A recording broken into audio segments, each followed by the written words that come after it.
အရှင်ဖယားတတိတော်တို့ကိုမင်းတို့ကဘာကြောင့်ဗုဒ္ဓဘာသာကိုကိုးကွယ်တာလဲမေးရင်တိကျစွာဖြေကြားဖို့ရှင်းပြပေးတော်မူပါဖယားတဲ့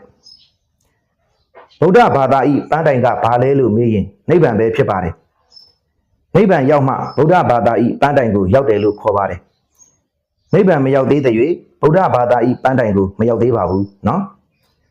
ဘာကြောင့်နိဗ္ဗာန်ကိုရောက်စေချင်တာလဲဆိုရင်အိုနာတိဆင်းရဲဒုက္ခအပေါင်းမှလွတ်မြောက်စေဖို့ပဲဖြစ်ပါတယ်အိုနာတိဆင်းရဲဒုက္ခအပေါင်းမှလွတ်မြောက်တဲ့နိဗ္ဗာန်ကိုရောက်ဖို့ဆိုတာကလည်းပဲမဂ္ဂင်၈ပါးအကျင့်မြတ်တရားကိုကျင့်မှရောက်မှာဖြစ်ပါတယ်ဗုဒ္ဓဘာသာကိုကိုးကွယ်ရခြင်းရည်ရွယ်ချက်ဟာဤမဂ္ဂင်၈ပါးအကျင့်မြတ်တရားကိုကျင့်ပြီးအိုနာတိဆင်းရဲဒုက္ခအပေါင်းမှလွတ်မြောက်ရာဖြစ်တဲ့နိဗ္ဗာန်ကိုရောက်ဖို့ပဲဖြစ်ပါတယ်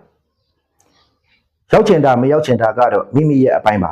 ဗုဒ္ဓဘာသာကိုကိုးကွယ်ရတဲ့တကယ့်ရည်ရွယ်ချက်အမှန်ကနိဗ္ဗာန်ကိုရောက်ဖို့ပဲဖြစ်ပါတယ်